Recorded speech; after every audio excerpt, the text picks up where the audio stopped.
화면을 좀 참고해 주시죠. 예. 아까 제가 우리 윤석열 대통령 이번 구속영장이 나오면서 사유가 15자라고 그랬죠. 예. 더 보시는 대로 피의자가 증거를 인멸할 우려가 있다.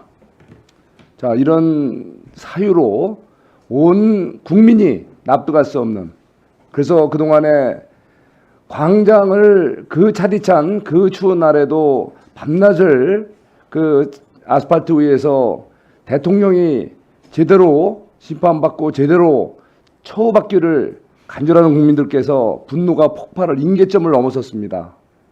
그렇다고 해서 불법적 폭동을 용인해서는 안 될 겁니다. 어쨌든 국민들의 이런 폭발하는 분노가 어쩌면은 어떤 상황으로 뒤에 갈지 모르는 이 엄중한 시기에 우리 사법부나 바로 이곳 우리 국회 법사위에서는 더욱더 엄중하게 이 사안에 대해서 정말 신중하게 다뤄야 된다고 생각합니다. 자, 우리 법무부 차관님, 네. 지금 저 구속영장 발부 사유 공감이 갑니까? 기본적으로 저 증거인멸 우려, 도주 우려가 구속의 사유가 되는 건데, 통상적으로 보면 영장을 발부할 때 이 세부적인 내용을 쓰지 않는 게 그동안 법원의 관례이긴 합니다. 그래서 그 오른쪽에 있는 영장 기각 사유와 비교해 봤을 때 어떤 이유로 발부된 것인지가 요 한 문장 가지고는 명확하게 납득하기 어려우면 있을 수는 있는데, 그동안 법원 관례에 비춰봤을 때 사실 세세하게 이유를 쓰지 않는 그런 점 비춰보면 이 부분은 또 여러 가지 사항도 또 고려할 필요가 있다고 생각합니다. 자, 반면에 그 이재명 대표 영장의 신청 그거 기각시키면서 저 나온 그 사유는 저렇게 장문의 문장에서 여러 가지 나오지 않습니까? 이거는 이해가 가십니까? 두 개 비교했을 때 납득이 갑니까? 다만 이제 통상적으로 수사를 하다 보면 이런 경우는 있습니다. 저희가 영장을 보통 이제 자, 이렇게 짧게 얘기하세요. 알겠습니다. 납득이 가냐고요? 요거는 이제 보는 시각에 따라 달라질 수는 있는데, 이거는 뭐 제가 여기에 대해서 가타부타 말씀드릴 수 있는 사항은 아닌 것 같습니다. 자, 바로 이 부분에 대해서 국민들이 납득을 못 하시는 겁니다. 예? 자, 저는 오늘 이 국민적 분노가 왜 이렇게 커져왔는지에 대해서 이 불행한 사태가 어쨌든 어떤 원인에 의해서 이렇게 불행한 사태까지 갔는지는 또 더 수사기관에서 따져서 판단해 줄 문제라고 생각합니다. 자, 다만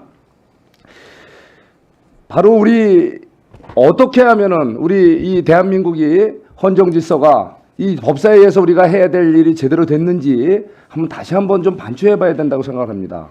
우리가 이 비상계엄이 터지기 전에 어떤 일이 있었습니까? 지금 분명히 우리 이재명 대표는 증거인멸의 우려보다는 본인의 무죄추정의 원칙 적용, 그리고 본인 방어권에 충실하자고 돼 있어요. 그런데 실제 그동안에 어떤 일이 벌어졌습니까? 우리 사회, 바로 이 법사위에서 통과된 것들이죠. 탄핵안이 몇 건이나 발의가 됐습니까? 예? 도대체 지금 직접적으로 이재명 대표 수사하던 검사만 해도 바로 7명이나 지금 탄핵이 됐어요. 예? 이게 말이 됩니까? 이거 수사적인 검사를 우리가 입법 권력을 줬다고 해서 그야말로 표결 폭력으로 입법 테러식으로 정상적인 수사를 하던 검사들 7명이 탄핵이 됐다. 우리 법무부 차관 공감합니까? 일반적으로 짧게 그 얘기만 하세요. 짧게 얘기하지 마시고. 일반적으로 있는 일은 아니고 이 공감이 돼요? 된 부분에 대해서 안타깝게 생각하고 있습니다. 안타까운 정도가 아니라 말이 자꾸 바뀌어요. 말이 문제가 많죠. 이 부분에 대해서는 현재 헌법재판소에서 심리 중인 사안이라 제가 구체적으로 우리 한계는 있습니다. 법원행정처장님도 정말 납득이 안 가는 부분이 있죠. 차관님 말씀하신 바와 같은 취지입니다. 자, 거기에다가 바로 어떤 일이 있었습니까? 우리 감사원장 바로 옆에 항상 우리 법사위 할 때마다 앉아 계시던 분이 탄핵이 됐어요. 우리 법원행정처장님 공감이 갑니까? 안타까운 일이라고 생각합니다. 안타까운 정도를 넘어서 헌법 파괴행위 아닙니까? 거기다가 대통령 권한대행 총리가 바로 이 자리에서 탄핵이 됐어요. 공감이 갑니까? 그것도 헌법재판소가 정한 3분의 2 국회의원 정원이 아닌, 정원의 3분의 2가 아닌 바로 과반으로 탄핵을 시켰어요. 이거 맞는 겁니까? 법원행정처장님 공감이 갑니까? 헌법기관에서 헌법 질서가 안 되죠? 제대로 작동되기를 바라고 도대체 있습니다. 이게 대한민국 국회 법사위에서 벌어진 일입니다. 헌법 파괴 행위가 자행된 이 법사위부터 국민들께 엄중하게 이런 엄중한 상황을 맞아서 사과하고 되돌아가야 될 일이라고 생각합니다.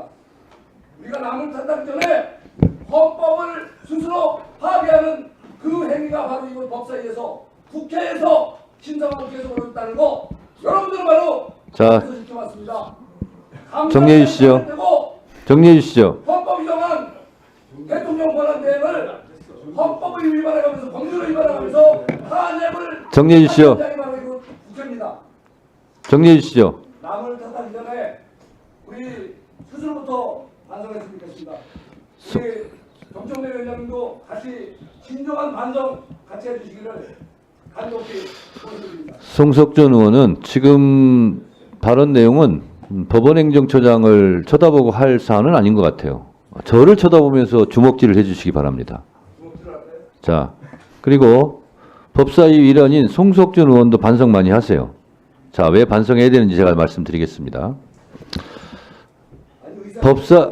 법사위 얘기가 나왔으니까 법사위를 대표하는 위원장한테 지금 주먹질을 했다고 저는 생각하기 때문에 제가 말씀드려야 되겠습니다. 조용히 하세요.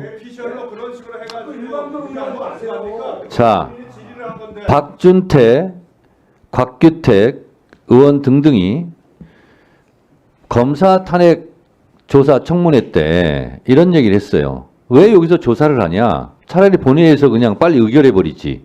그런 얘기 한 적 있습니까? 없습니까? 아니, 얘기 들어보세요. 자, 그런데 윤석열 피청구인 측 법률 대리인단은 뭐라고 적었냐면 왜 법사위에서 조사하는 청문회 같은 이런 조사를 하지 않고 본회의에서 바로 의결했냐. 그래서 위헌 위법하다 이렇게 주장해요. 자, 그런데 국회법 130조에 보면 법사위로 조사해라 하는 건 본회의 의결 사항입니다. 이번 윤석열 탄핵은 법사위 조사하는 의결이 없었어요. 당연히 법사위에서 조사할 권한이 없죠. 그리고 탄핵하러 바로 갔어요. 검사 탄핵은 법사위에서 탄핵 조사를 해라. 그게 청문회를 한 거예요. 국회법 의결대로 한 겁니다. 국회법 의결대로 한 걸 가지고 송석준 의원이 법사위에서 폭거를 했다는 식으로 얘기하는데 송석준 의원의 그 말이 폭거예요. 그리고 이재명 관계없는 이재명 대표 영장 기각 사유 하는데 그 앞에 제목도 잘못 적었더라고요. 기각 사유인데 청구 사유로 아까 그것도 잘못 적었어요. 보좌관이 잘못 적었는지. 자, 이재명은 왜 길게 사유를 쓰고 윤석열은 하나 쓰냐? 그러면 윤석열에 대해서도 저도 길게 쓰는 거 저도 찬성해요. 피의자가 증거인멸할 우려가 있다 이렇게 해서 한 줄 적었는데 한 100줄 적었으면 좋겠어요. 범죄 행위 다 적어놨으면 좋겠어요. 그걸 안 적은 것이 저는 유감입니다. 그래서 말할 것을 하고 주장할 것을 주장을 하시기 바랍니다. 위원장의 의사진행 발언에 대해서 왜 평가해요? 유상범 간사는 위원장이 의사진행하고 있는 거예요. 위원장은 의사를 진행하지 않습니까? 다 의사진행하는 거예요. 잠자코 계세요. 위원장님 말씀 안 하시면 잘 진행됩니다. 곽규택은 소리 안 지르면 좀 평온하겠어요.